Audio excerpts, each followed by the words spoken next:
Meus irmãos, graça e paz a todos.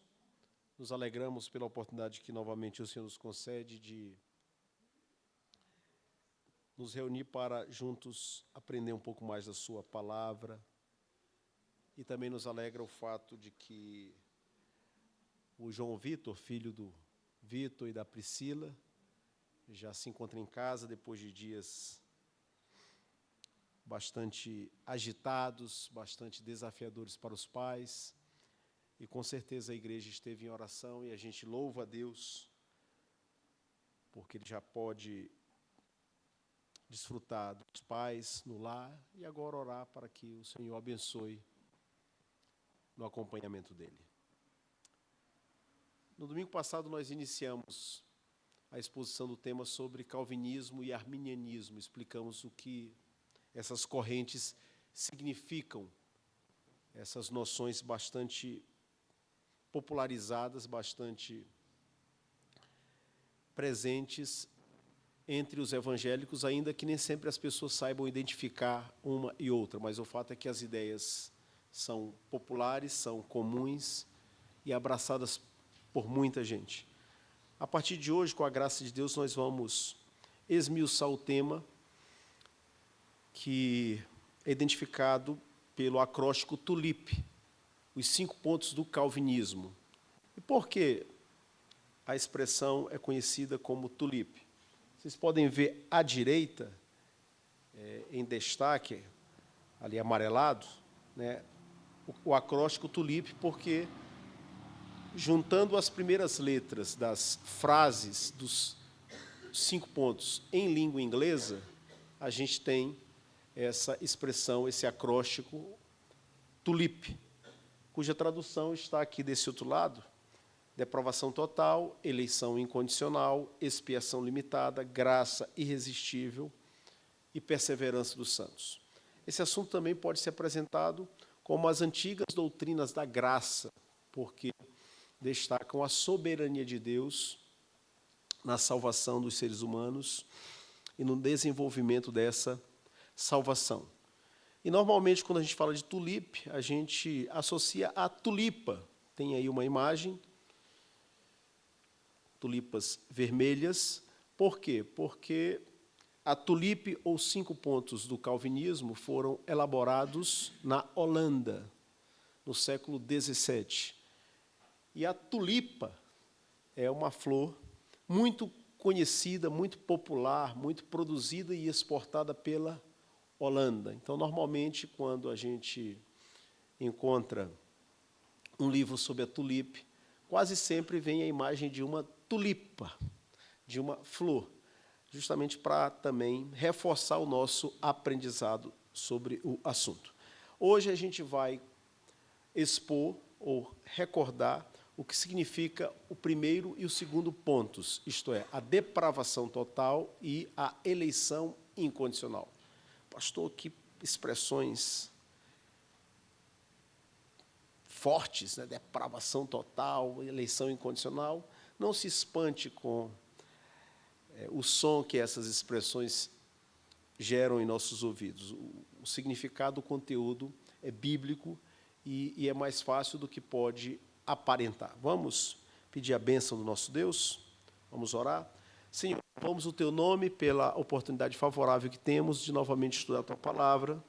Rogamos o auxílio do Teu Espírito e a disposição para ter uma vida mais piedosa à luz desses preceitos, dessas verdades.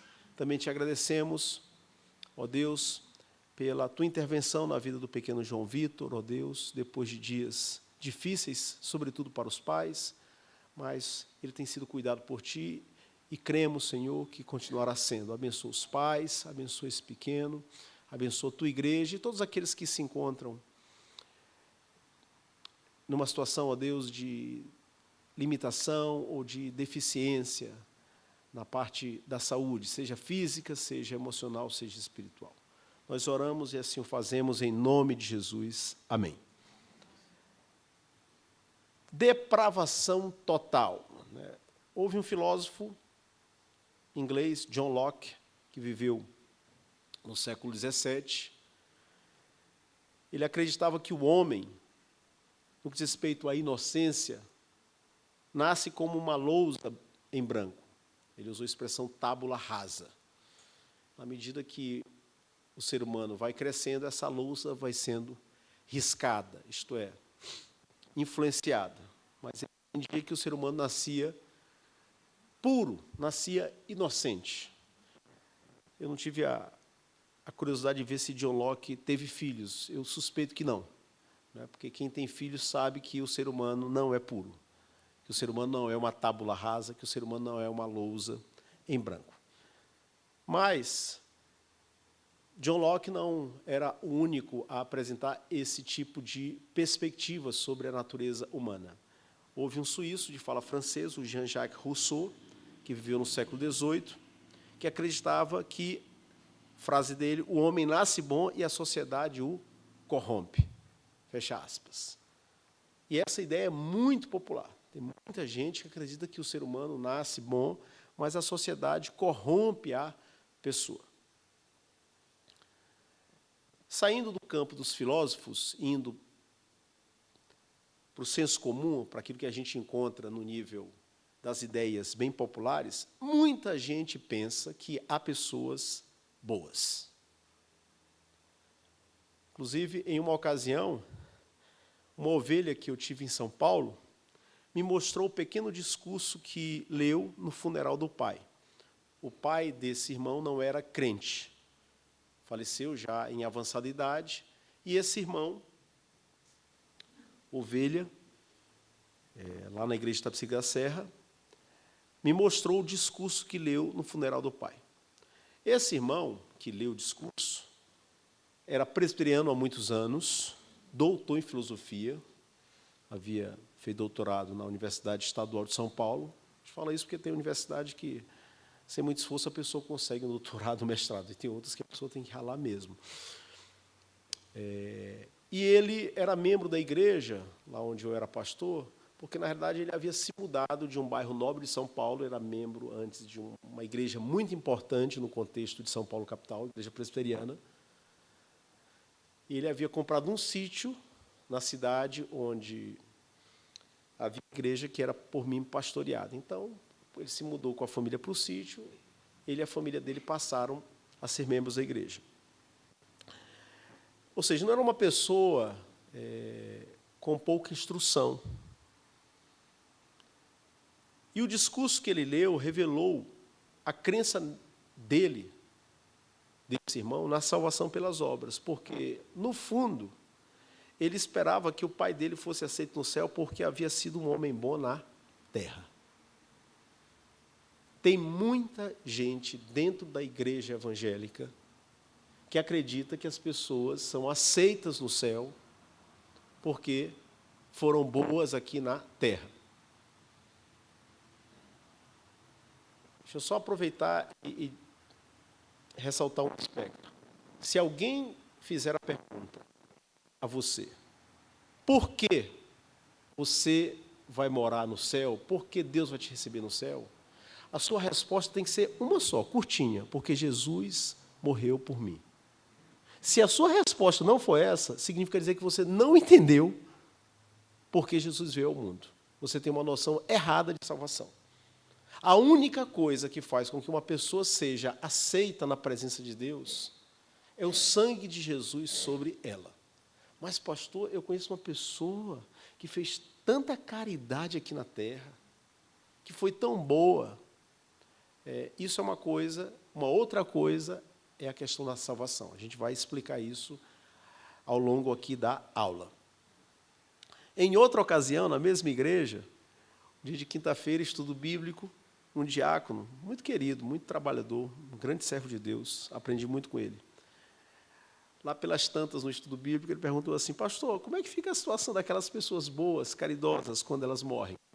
Ou seja, aquela pessoa que fez caridade, era conhecida pelas suas boas ações, mas morreu sem Cristo. A situação, em outras palavras, nas entrelinhas da pergunta dele, estava a seguinte interrogação: seria Deus capaz de rejeitar essa pessoa pelo fato dela não ter aceitado Jesus, ainda que ela tenha feito tantas coisas boas. Tanto o irmão do discurso quanto o diácono tinham dificuldade de entender a doutrina da depravação total. O entendimento de ambos sobre a bondade humana levava em conta o homem como medida do homem. Contudo, essa visão é defeituosa. O que significa um homem como medida do homem? É como se a gente olhasse para a sociedade e, segundo o nosso parâmetro, a gente estabelecesse: tais pessoas são boas, outras pessoas são ruins. E as que são boas por quê? Porque são honestas, porque são trabalhadoras, porque elas são pais e mães de família, porque elas fazem o bem. E, a partir desse critério humano, elas estabelecem que essas pessoas são boas e, portanto, estão aptas a ser aceitas por Deus. Irmãos, essa é uma perspectiva horizontal, é uma perspectiva social. Esse não deve ser o nosso critério para definir o que é bom e o que é ruim, o bem e o mal. Pastor, seja mais claro, eu espero ser a partir de agora. É de fundamental importância entender corretamente o assunto. Porque se nós errarmos no diagnóstico, erraremos no remédio. A gente conhece casos de pessoas que foram prejudicadas e, às vezes, até perderam a vida. Por quê? Porque houve um diagnóstico errado e a pessoa recebeu um tratamento indevido e, por conta disso, ela foi prejudicada e, às vezes, teve até a sua vida ceifada. No que diz respeito às doutrinas, nós temos que entender o que a Bíblia diz para que consigamos apresentar o remédio, o único remédio capaz de tratar a enfermidade, de curar a pessoa. Por exemplo, a teologia da libertação, que foi uma corrente que se desenvolveu aqui na América Latina, a partir dos anos 60, hoje já é moribunda, hoje praticamente nada, mas ainda reverbera em alguns contextos no nosso continente. O que a teologia da libertação defendia? Dizia que o problema do ser humano é a opressão política e econômica. O problema é que as pessoas, elas nascem num contexto de pobreza, elas são exploradas pelo sistema, de tal maneira que, segundo a visão dos teólogos da libertação, se as pessoas fossem liberadas dos opressores, daqueles que as exploravam, essas pessoas seriam livres para desenvolver a si mesmas e transformar a sociedade existente em uma sociedade de igualdade e justiça. Aí a gente acorda e percebe que isso aqui é uma ilusão. Olhe para Cuba. Estude a Revolução Cubana. Movimento de Fidel Castro, Che Guevara e outros. A guerrilha, os revolucionários tomaram o poder. Fulgêncio Batista se exilaram nos Estados Unidos, ou foi acobertado pelos Estados Unidos. O que aconteceu? Aqueles que estavam na guerrilha, que assumiram o poder, mataram, destruíram, eliminaram todos os seus adversários, e todos aqueles que ousavam abrir a boca para questionar uma vírgula do regime que foi estabelecido, foram imediatamente mortos. Olhe para vários países da África. Agora eu vou falar do continente africano, porque é muito comum no Brasil, sobretudo no campo das ciências sociais, a ideia de que os portugueses chegaram lá na África, aportaram seus navios, entraram no continente, capturaram os africanos e trouxeram para o Brasil. Esquece isso aí, mentiram para ti. O português nunca colocou o pé para capturar um negro, um africano. O que o português fazia? Ele aportava as embarcações e as tribos vencedoras, as tribos africanas, vendiam aqueles que tinham sido derrotados, as tribos inimigas.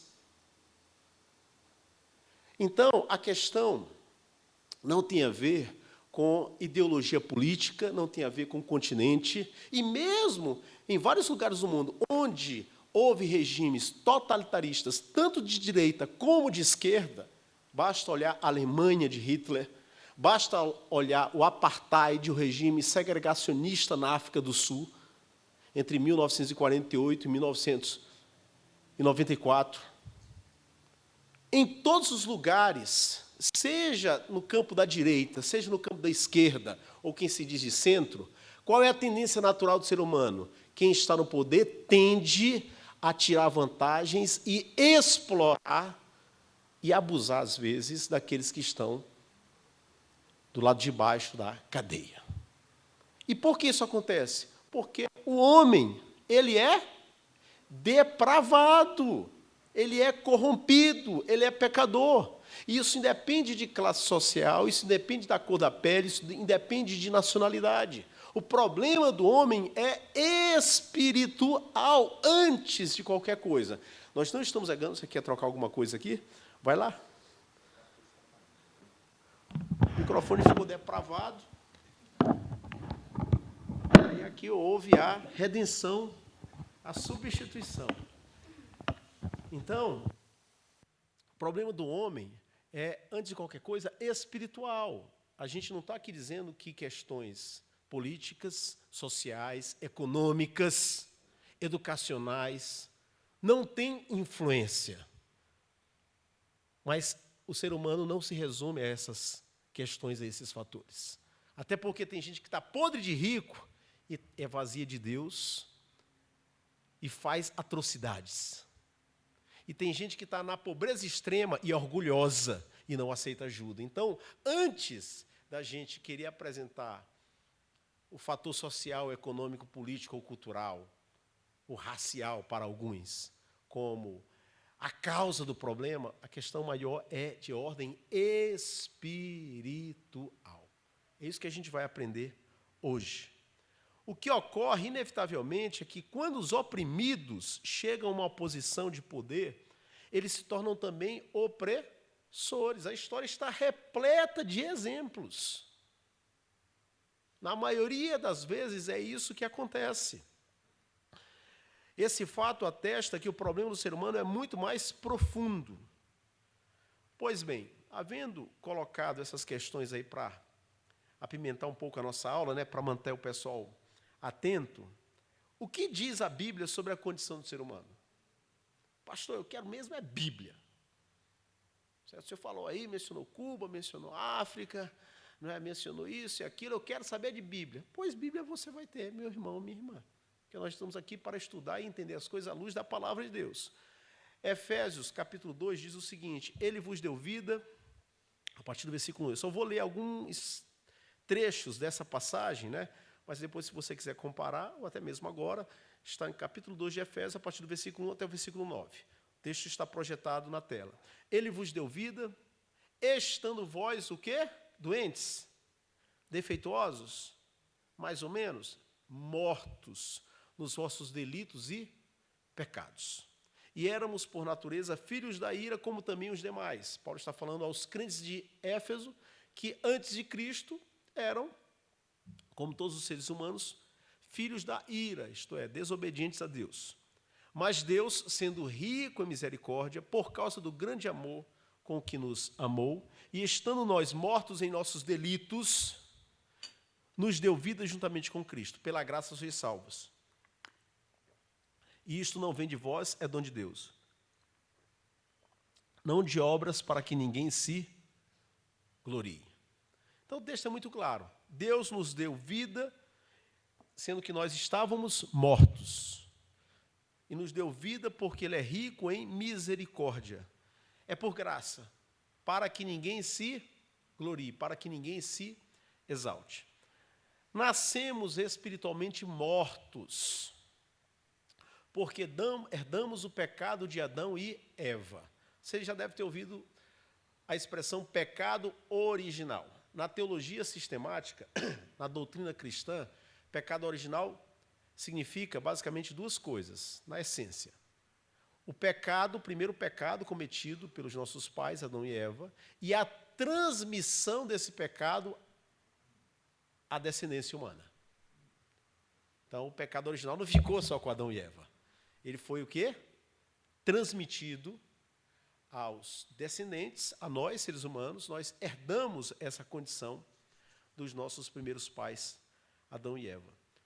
Justamente por essa razão é que Jesus nasceu a partir da concepção do Espírito Santo no ventre de Maria. Porque se Jesus tivesse nascido de uma relação sexual entre José e Maria, ele seria pecador como qualquer um de nós. Mas o que foi gerado no ventre de Maria foi obra do Espírito Santo, que o quê? Que salvaguardou o Filho de Deus do pecado que acomete a todos nós. E aí nós temos muitos textos bíblicos que comprovam, que revelam a pecaminosidade, a nossa condição caída. Por exemplo, Davi: eu nasci na iniquidade e em pecado me concebeu minha mãe. Foi concebido quando foi gerado, não é? Quando houve a fecundação no ventre da mãe de Davi, ele já foi concebido em pecado. Notem o que diz o Salmo 58, versículo 3. Desviam-se os ímpios desde a sua concepção. Nascem e já se desencaminham, proferindo mentiras, desde a concepção. Olha essa passagem lá em Jó. Que é o homem para que seja puro? E o que nasce de mulher para ser justo? Eis que Deus não confia nem nos seus santos, nem os céus são puros aos seus olhos. Quanto menos um homem que é abominável e corrupto, que bebe a iniquidade como a água. Romanos 3, não há justo, nenhum sequer, não há quem entenda, não há quem busque a Deus. Então, esses são alguns versículos, dentre outros que poderiam ser lidos, que mostram como o pecado nos acompanha desde o momento em que nós somos gerados no ventre de nossas mães. Tudo bem até aqui?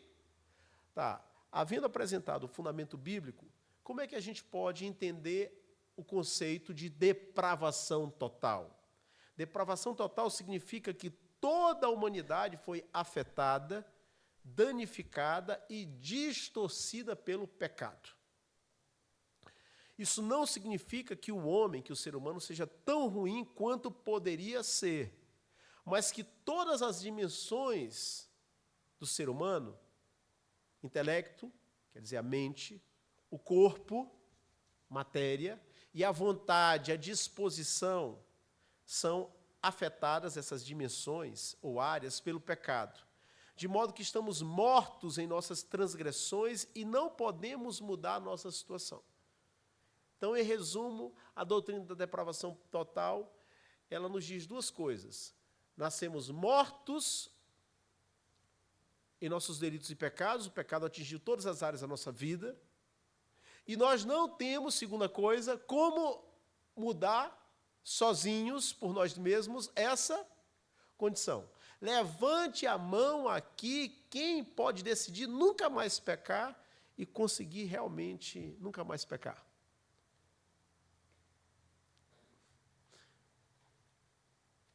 Levante a mão aqui quem pode decidir nunca mais ter um mau pensamento. Um desejo ruim. Cadê o povo, gente? Cadê? Tem como não. Há uma camisa de força em nós.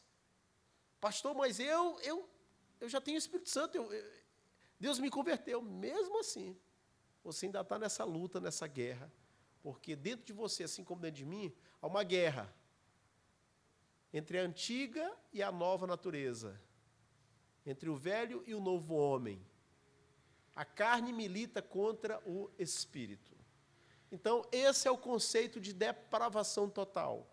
O pecado atingiu todas as áreas da nossa vida. Por extensão, isso não quer dizer que nós somos em profundidade, que o pecado nos banha de tal maneira que a imagem e semelhança de Deus em nós foi eliminada. Não. Se assim fosse, seríamos demônios e não seres humanos.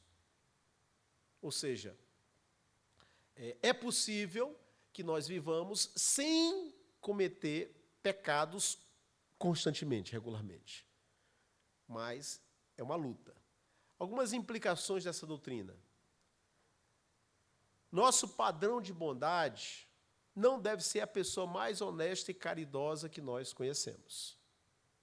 Até porque você, como eu, a gente só vê o externo. Não é? Alguém já disse que de perto ninguém é normal. Vai conviver com a pessoa. Você quer conhecer uma pessoa? Conviva com ela. Porque aqui na igreja, olha que lindeza. Danilo é muito lindo, não é, gente? Segundo a Thaís. A gente também acha, viu, Danilo? Você é um rapaz simpático, tá?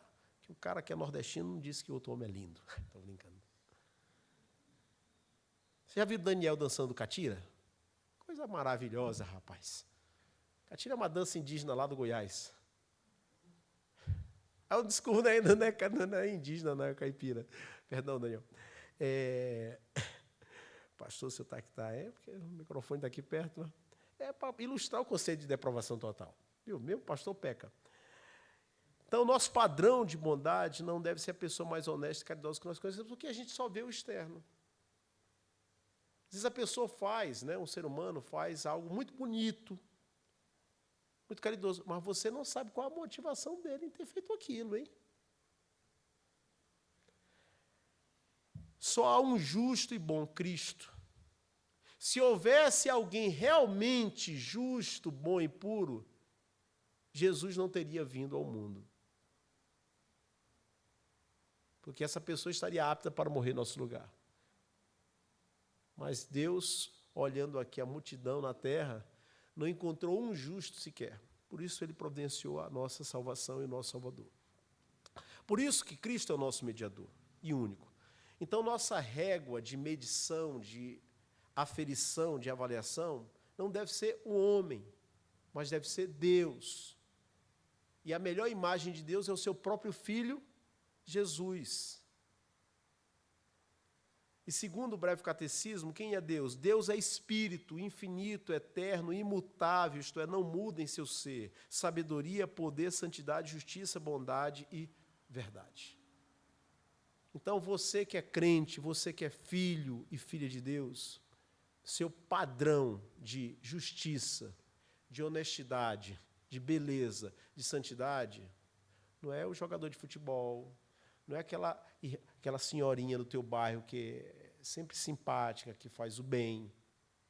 Não é pastor, não é igreja. Teu padrão é Cristo. E diante de Cristo, todos nós somos devedores. Estamos em dívida. Outra implicação. Qualquer boa obra que o ser humano faça é, na realidade, obra imperfeita perante Deus, a menos que seja realizada com a correta motivação de dar glória a Deus e não ao próprio orgulho. Vou explicar isso melhor. O profeta Isaías, inspirado, afirmou: mas todos nós somos como o imundo, e todas as nossas justiças como o trapo da imundícia. Todos nós murchamos como a folha, e as nossas iniquidades como um vento nos arrebatam. Deus está dizendo, através do profeta Isaías, que nossas boas obras são como trapos manchados pela sujeira da menstruação de uma mulher. Então, as nossas melhores obras não são perfeitas diante de Deus. Tem valor aqui na terra? Tem, são importantes. Ninguém está dizendo que ajudar uma criança, ajudar uma pessoa necessitada, realizar obras de caridade, que isso não tenha sua virtude, seu valor, seu reconhecimento. Só que isso aqui tem a ver com a sociedade, com a realidade. A gente está falando de salvação, de eternidade, de entrar no reino dos céus. E para entrar no reino dos céus, as nossas melhores obras não são suficientes. O Catecismo de Heidelberg, que é um documento doutrinário do século XVI, que foi escrito para instruir a igreja, dá uma boa definição para boas obras. Somente aquelas que são feitas através da verdadeira fé, portanto, somente os crentes podem realizá-las de acordo com a lei de Deus e para a sua glória. Em outras palavras, mesmo nós, crentes, nem sempre praticamos boas obras, porque nem tudo que fazemos realmente é para a glória de Deus. A gente vive na época das redes sociais. E tem muita gente que está pegando carona aí no evangelho, na igreja, no ministério, para dar uma promovidinha, para bombar o seu Instagram, a sua conta de Facebook.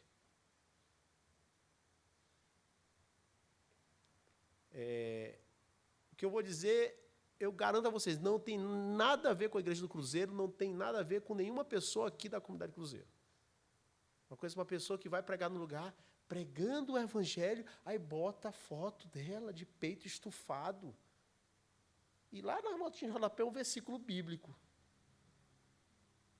Isso é idolatria, rapaz.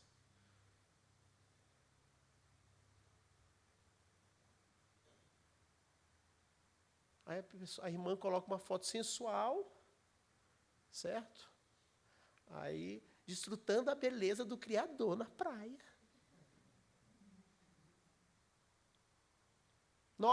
Vocês estão notando como tem gente, como tem irmãos e irmãs nossos que perderam a dimensão das coisas?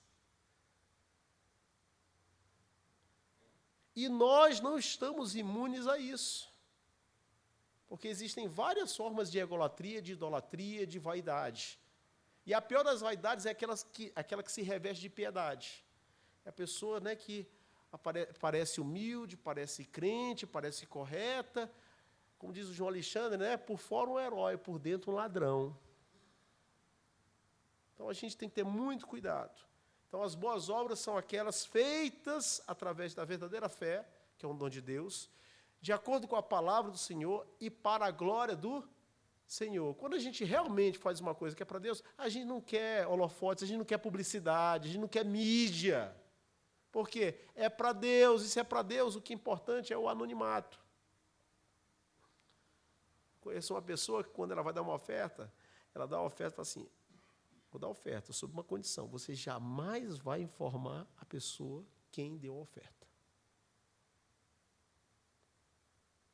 E tem casos na história da igreja que só após a morte da pessoa é que se descobriu a quantidade de gente que foi ajudada por aquela pessoa. Por quê? Porque no dia do enterro, no dia do funeral, certo? Apareceram lá muitas pessoas e começaram a dizer, ele me ajudou em tal situação. Aí a pessoa, nossa, a gente nunca tinha ficado sabendo. Então, irmãos, as ações de caridade e a prática do bem são importantes, mas não mudam a condição da pessoa diante de Deus. Isso tem que ficar muito claro. O que faz uma pessoa entrar no céu não são as boas obras, não é a caridade, não é a sua vida socialmente aprovada.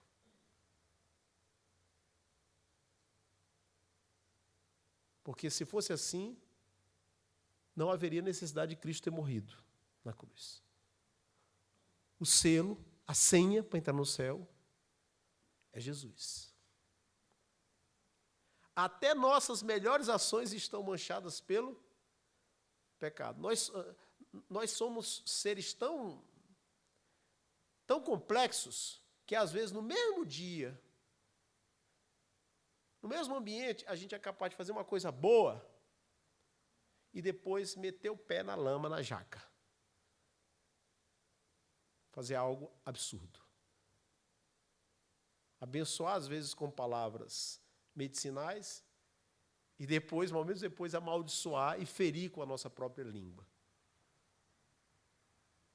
Outra implicação, não tenha uma visão romântica e fantasiosa do ser humano, inclusive dos índios, dos africanos e daqueles que integram a chamada comunidade LGBT. Pastor, explique isso aí. É muito comum em nossa cultura ocidental as pessoas terem uma ideia de que o índio é puro, o índio é bom. Vai conversar com os missionários que trabalham entre os índios. Esse é o alarme aqui me avisando que o pastor acelera. Tem coisas que os índios fazem que a gente não consegue acreditar. Dependendo da tribo. Os africanos, já falei, né? Os africanos são tão pecadores como os sul-americanos, os norte-americanos, os asiáticos, os esquimós.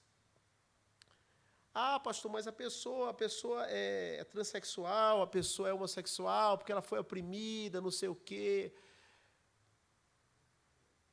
Eu não estou dizendo que não há casos em que isso haja acontecido, haja ocorrido. Mas isso não explica tudo. Porque tem gente que já está na fase adulta, tem condições de buscar ajuda e sair dessa vida, mas não quer. Todos estão perdidos. Pecados mais horrendos e absurdos, alguns inimagináveis. Houve uma série, um documentário que eu assisti na Netflix uma vez, nem estou ganhando comissão para mencionar a empresa, que eu me arrependi amargamente. Eu tomei uma decisão depois daquela série. Eu não vou mais ver esse tipo de coisa, não. Não é que eu fiquei com medo, é que o negócio assim me revirou o estômago. De um homem que passou a ter uma amante e ele passou a ter esse caso. E para se livrar do, entre aspas, problema que era a esposa, ele não apenas matou a esposa, como jogou as duas crianças, as duas filhinhas dele, dentro de um barril de petróleo ou de óleo. Duas crianças. Depois que eu assisti aquele negócio ali, eu falei, gente, eu não posso mais ver esse tipo de coisa, não. Porque, assim, sabe, eu demorei a dormir depois, aquele negócio ele ficou na minha cabeça dando voltas, como diz lá no Chile. Então, assim, a nossa espécie é capaz de coisas inimagináveis. Vai conversar com o advogado que trabalha com separação, com divórcio. Os casos que esse pessoal vai te contar, você não vai acreditar, meu amigo, o que acontece em alguns contextos de litígio, de divórcio.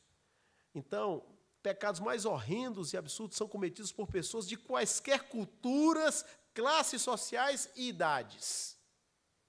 Não estou aqui dourando a pílula, amaciando, passando maquiagem para ninguém. Pessoas de quaisquer culturas, classes sociais, gente da classe alta, da classe média alta, da classe média, média média, média baixa, classe baixa, da miséria. E de qualquer idade. A partir do momento que tem condição de praticar o mal, você pode esperar qualquer coisa do ser humano. Pastor, que visão pessimista. Não, é a visão bíblica, querido. Se você não viu, não testemunhou, não conheceu, amém. Continue sem se deparar com essas coisas enquanto puder. Só que a realidade da vida é essa que eu estou te dizendo e é o que a Bíblia nos permite afirmar. E não é preciso que a pessoa tenha alguma psicopatia, algum distúrbio psíquico. Quando a pessoa tem, claro, aí é um caso não justificável, mas diferente. Em alguma medida, essa psicopatia, esse distúrbio, influenciou ou colaborou, contribuiu. Só que tem gente que está são. E é capaz de fazer coisas inimagináveis. Basta que a pessoa dê vazão, libere seus impulsos. Dentro de cada um de nós existe pecaminosidade suficiente para fazer o que Hitler e Elise Matsunaga fizeram. Alguém lembra da Elise Matsunaga? Foi aquela mulher que, quando descobriu que o marido a estava traindo, ela o matou, né, com um tiro a queima-roupa, e depois fez picadinho dele, esquartejou. Meteu em duas maletas, meteu as maletas no porta-mala do carro e descarregou alguns quilômetros lá de onde ela morava.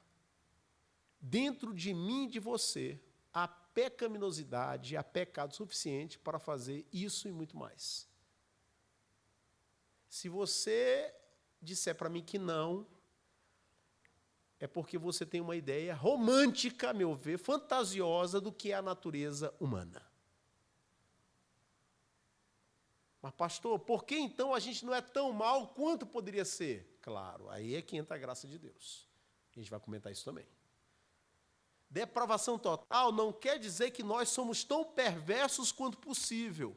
Ninguém pode pecar todo o pecado que seria possível.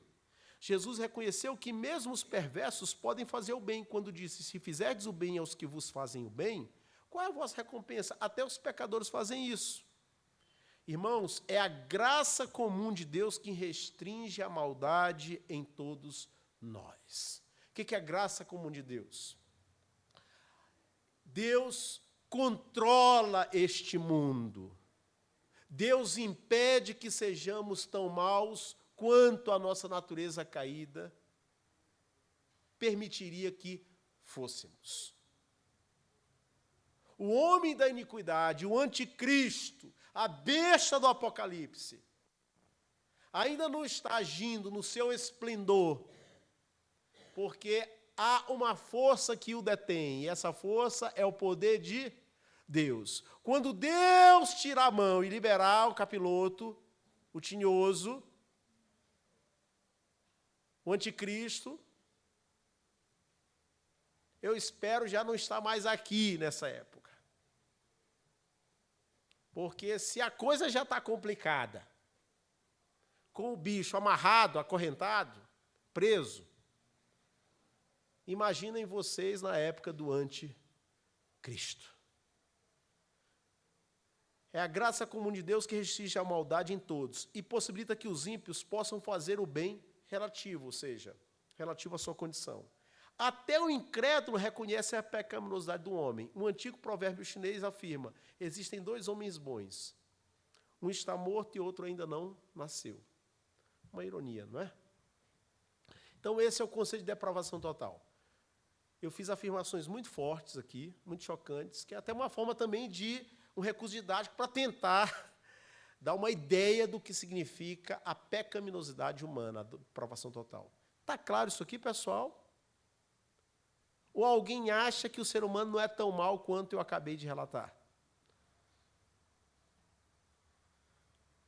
Vou ficar por aqui, senão a gente sai deprimido, não é, Isaías? A gente sai daqui, meu Pai do céu, Jesus, me leva logo. E a eleição incondicional? A gente precisa entender corretamente a depravação total para a gente poder valorizar a eleição, a escolha graciosa de Deus. Para começo de conversa, rapidinho, vale a pena esclarecer. Eleição incondicional é o mesmo que predestinação.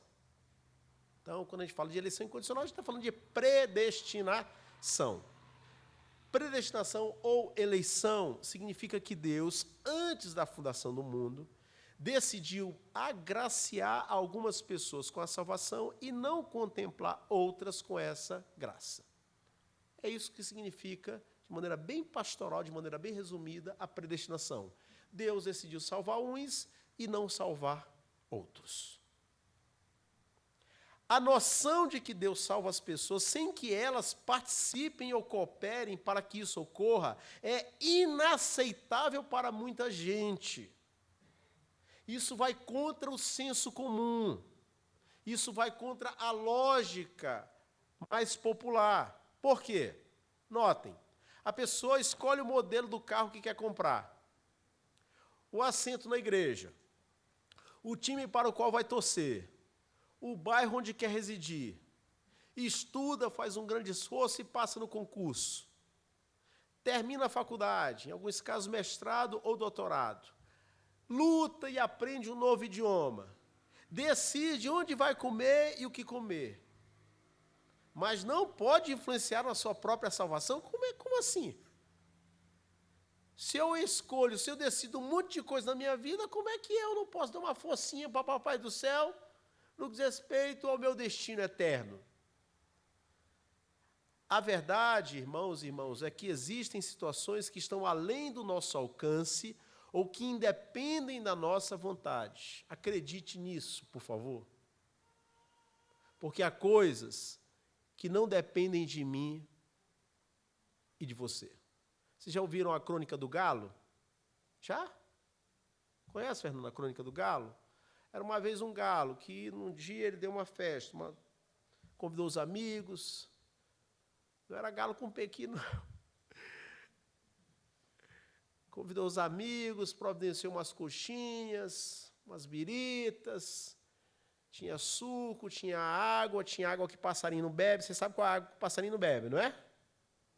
51. O galo se empolgou, animou. Quando ele acordou, ele saiu desesperado da cama, porque ele tinha que cantar para o sol nascer. Mas quando ele chegou lá no terreiro, ele viu que o sol já tinha nascido. Então o galo descobriu, de ressaca, que mesmo quando ele não cantava, o sol nascia. Essa foi a grande descoberta do galo.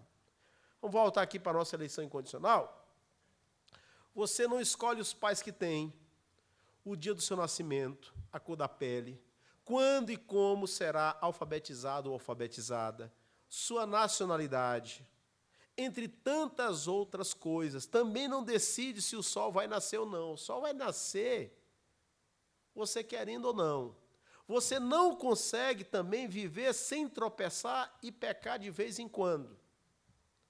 Todas essas situações que eu acabei de mencionar poderiam nos ajudar a aceitar que a salvação pertence somente a Deus, mas nosso coração é duro e rejeita isso. A doutrina da predestinação, que coloca nossa salvação inteiramente nas mãos de Deus, fere o brio humano, o orgulho humano. Tira do ser humano o poder de decisão. E ressalta o que? A soberania de Deus. O orgulho nosso é golpeado na face. Ademais, é mais fácil aceitar que a decisão é nossa, que o poder de escolha está em nossas mãos. Quem não gosta de liberdade? Quem não quer autonomia? Contudo, no que diz respeito à salvação, não é assim. Há coisas que o Senhor não divide com ninguém. Da escuridão do ventre do grande peixe, Jonas, em oração, declarou: ao Senhor pertence a salvação. Ele não disse assim, ao Senhor e a mim, a nós. Ao Senhor pertence a salvação. Outros versículos que atestam, que ilustram essa verdade, de que a salvação pertence exclusivamente a Deus. Não fostes vós que me escolhestes a mim, pelo contrário, eu vos escolhi a vós outros e vos designei para que vades e deis frutos. E o vosso fruto permaneça, a fim de que tudo quando pedirdes ao Pai em meu nome, Ele vulo conceda. Pastor, mas eu vi um letreiro, eu ouvi, vinde a mim todos que estáis sobrecarregados, eu vos aliviarei. E eu fui e passei pela porta. Mas depois você passou pela porta, que você olhou para a mesma porta, de escrito: não fostes vós que me escolhestes a mim, pelo contrário, eu vos escolhi a vós outros. É que Deus nos faz ir até Cristo. Ele muda a disposição do nosso coração. Por isso é que eu disse na semana passada, e repito, não é errado a gente, por exemplo, afirmar que a gente escolheu a Cristo. Desde que a gente reconheça que essa escolha só aconteceu porque antes Cristo, o quê? O Espírito Santo dispôs o nosso coração. Deus transforma o nosso coração de pedra em um coração de carne. Romanos 9, terei misericórdia de quem me aprover ter misericórdia e compadecer-me-ei de quem me aprover ter compaixão. Assim, pois, não depende de quem quer ou de quem corre, mas de usar Deus a sua misericórdia. Porque a Escritura diz a Faraó: para isto mesmo te levantei, para mostrar em ti o meu poder e para que o meu nome seja anunciado por toda a terra. Logo, tem ele misericórdia de quem quer e também endurece a quem lhe apraz. Diz Paulo em Romanos 9 que os gêmeos não eram nascidos, não tinham praticado o bem ou mal para que a eleição de Deus se manifestasse. Eles decidiam amar a Jacó e desgostar ou se aborrecer de Esaú. Outro texto, Jesus: ninguém pode vir a mim se o Pai que me enviou o não trouxer, e eu ressuscitarei no último dia. Em outras palavras, a pessoa só vai a Cristo se o Pai empurrá-la até Cristo. Esse texto de Atos é formidável. E os gentios os que não eram judeus, ouvindo isto, ouvindo a pregação de Barnabé e Paulo, alegraram-se e glorificaram a palavra do Senhor. E creram todos quanto estavam ordenados para a vida eterna, isto é, creram todos aqueles que haviam sido predestinados. Havia chegado o dia da plenitude para aqueles gentios. Aos Tessalonicenses, a segunda carta, mas devemos sempre dar graças a Deus por vós, irmãos, amados do Senhor, por vos ter Deus elegido desde o princípio para a salvação, em santificação do Espírito e fé da verdade. Mais dois, a gente termina essa parte, e termina a aula. Pois, segundo o seu querer, diz Tiago, capítulo 1, versículo 18, ele nos gerou pela palavra da verdade. Por isso aqui a conversão, que é o lado humano da predestinação, que é a nossa resposta positiva à pregação do Evangelho, se dá pela pregação. Ele nos gerou pela palavra da verdade, para que fôssemos como que primícias das suas criaturas. Pedro, apóstolo de Jesus Cristo, aos eleitos de Deus, aos escolhidos do Senhor, peregrinos dispersos no Ponto, na Galácia, na Capadócia, na província da Ásia e na Bitínia. Portanto, a eleição ou predestinação é incondicional. Por quê? Porque não tem a ver com condições, com aspectos humanos. Depende exclusivamente da vontade de Deus. É isso que significa o segundo ponto do calvinismo, eleição incondicional. Algumas implicações, não é? Porque uma coisa é a gente explicar a teoria, mas como essa teoria deve modelar a nossa prática? Deus escolheu quem Ele quis escolher. Respeite o direito de Deus ser Deus. Se Ele é Deus, Ele escolhe quem Ele quiser. Pastor, mas isso dói no meu ouvido, isso aí machuca o meu coração. Então, muda teu coração, querido. Muda teu ouvido. Certo? Calibra o ouvido, calibra o coração. Azeita segundo o Evangelho. Abandona noções popularescas, arminianas, o senso comum, o que a maioria diz, só porque é popular. A eleição incondicional é uma das verdades mais incômodas para o ser humano. Entretanto, ela está intimamente ligada ao conceito de depravação total. Por quê? Uma vez que estamos mortos, literalmente incapazes de tomar qualquer tipo de decisão para nos ajudar, porque morto está morto. Você conhece, já foi a algum funeral onde o defunto do caixão diz assim, por favor, coloca outro terno. Por favor, regula a temperatura. Está muito frio aqui. Ou então, eu não quero ser enterrado na cova X, mas sim na cova Y. Morto é morto. Morto não tem sensibilidade, morto não reage. Morto está destituído de vida. E é por isso que a Bíblia diz que nós nascemos mortos em nossos delitos e pecados. Então, uma vez que estamos mortos, a única saída da nossa morte espiritual é que Deus nos tire dela. Pois, como diz Paulo a Timóteo, pois ele nos salvou e nos chamou com santa vocação, não segundo as nossas obras, mas conforme a sua própria determinação e graça que nos foi dada em Cristo Jesus antes dos tempos eternos.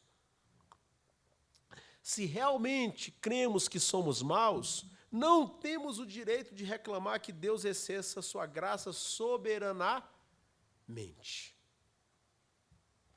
Então, há pessoas que estão mortas em seus delitos e pecados, Deus decide salvar as pessoas que Ele quiser.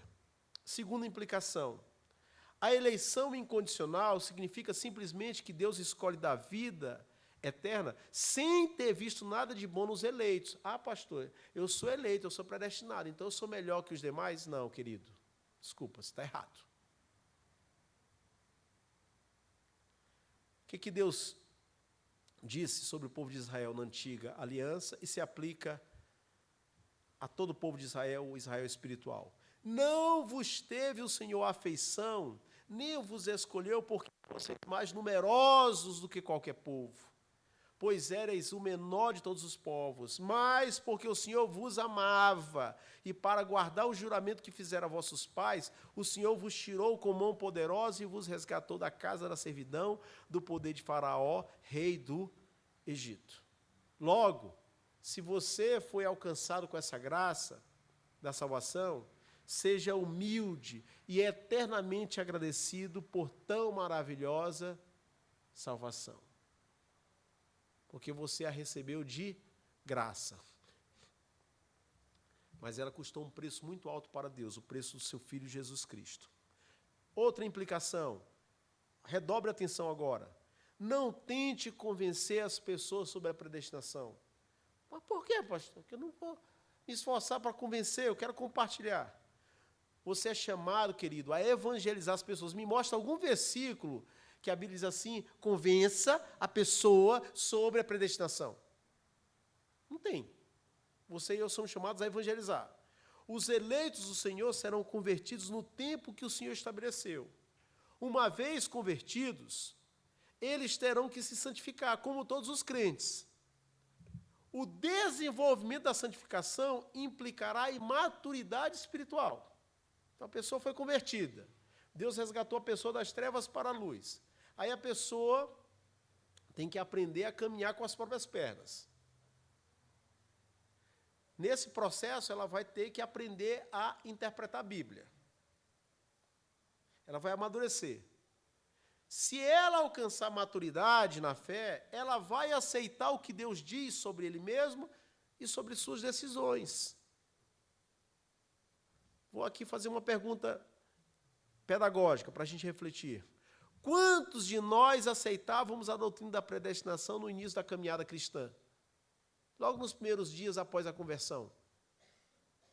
A maioria de nós não fazia ideia e quando se deparou com a doutrina, virou a fuça, torceu o nariz. Por quê? Porque é uma afirmação muito forte. Só que aí, quando você sai da fase do leite materno, quando você passa a ingerir carne, alimento sólido, você vai relacionando as coisas, doutrina com doutrina, vai percebendo como Deus trabalha, aí você vai tendo paz para aceitar essa doutrina. Vou colocar nos seguintes termos. Fruto verde amarga na boca. Fruto maduro é que é bom. Então, essa doutrina é maravilhosa.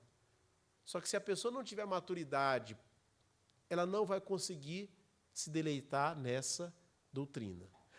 Essa doutrina vai parecer ameaçadora. Maturidade leva tempo, inclusive de bancada na escola dominical, aprendendo sobre a tulipe, sobre os 5 pontos do calvinismo. Terminou a nossa aula. Para aqueles que não entendem a predestinação, eu acrescento, essa doutrina parece ameaçadora. Mas para os que a conhecem, ela é reconfortante, pois a salvação é dada e garantida por Deus. É melhor que dependa de Deus do que de nós. Hein? Ainda bem que é por graça, irmãos. Ainda bem que a salvação pertence ao Senhor, porque se dependesse de nós, rapaz, às vezes a gente não consegue entregar o dízimo. A gente não consegue chegar no horário na igreja.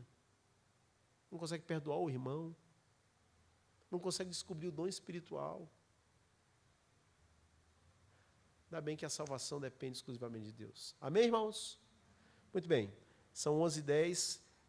Rapidinho. Alguma dúvida, alguma pergunta sobre o que foi exposto, depravação total e eleição incondicional?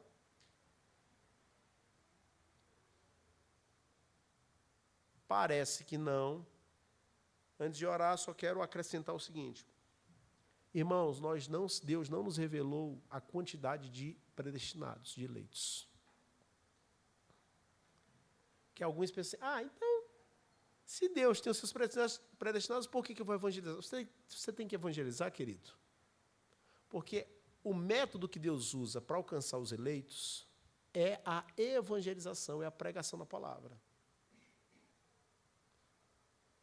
Então, a gente só evangeliza porque a gente sabe que Deus tem seus escolhidos. E vai usar, do jeito dele, a nossa pregação para converter as pessoas, para levá-las aos pés de Cristo. Então, a predestinação, em vez de desestimular, ela estimula, motiva a evangelização. Eu só evangelizo porque eu sei que Deus tem escolhidos, eleitos, espalhados no mundo que ainda não se renderam a Cristo. Quando Paulo e Barnabé chegaram naquelas regiões dos gentios, na medida que eles pregaram, se converteram todos aqueles que haviam sido destinados antecipadamente à vida eterna. Então, você e eu não sabemos quantos e quais são os escolhidos de Deus. Deus também não nos deu uma máquina para identificar predestinado. Né? Sabe aquele desenho, os caça-fantasmas, né? Que tem uma máquina que identifica os fantasmas? Nós não temos uma máquina detectadora de predestinados. Então, evangelize, pregue. Certo? Se Deus quiser, Ele vai usar a sua pregação para converter as pessoas. Nós temos que nos preocupar se nós não evangelizarmos, se nós não falarmos de Cristo. Vou dar o pastor para vir à frente e orar, dando assim término à nossa aula. Se Deus quiser, no domingo que vem a gente aborda os outros 2 tópicos da tulipe. Vamos orar, irmãos. Pai bendito, obrigado pela tua palavra, dá-nos graça, ajuda-nos a cada dia mais a nos deleitarmos como Cristo no temor do Senhor, a andarmos na tua presença, a colocarmos a nossa vida diante de ti. Obrigado pela tua revelação, obrigado porque o Senhor graciosamente usa cada um de nós para levarmos o teu evangelho adiante. Usa a vida dessa igreja, a cada um dos irmãos, na medida que o Senhor mesmo tem planejado, para que, através de nós e apesar de nós, possamos levar o teu evangelho e alcançar aqueles que o Senhor tem destinado para se quedar aos teus pés. E ajuda-nos a entendermos que isso é graça, graça do Senhor, superabundante graça. Despede-nos na tua paz, traz-nos para cultuarmos o teu nome e que o Senhor fortaleça a nossa fé a cada dia mais, para não sermos levados por todo o vento de doutrina de um lado para o outro, mas para nos firmarmos em ti, assim como Jesus Cristo também era sempre firme em ti. É a nossa oração em Cristo Jesus, o nosso irmão mais velho. Amém. Deus abençoe, irmãos. Bom domingo a todos. Até a noite.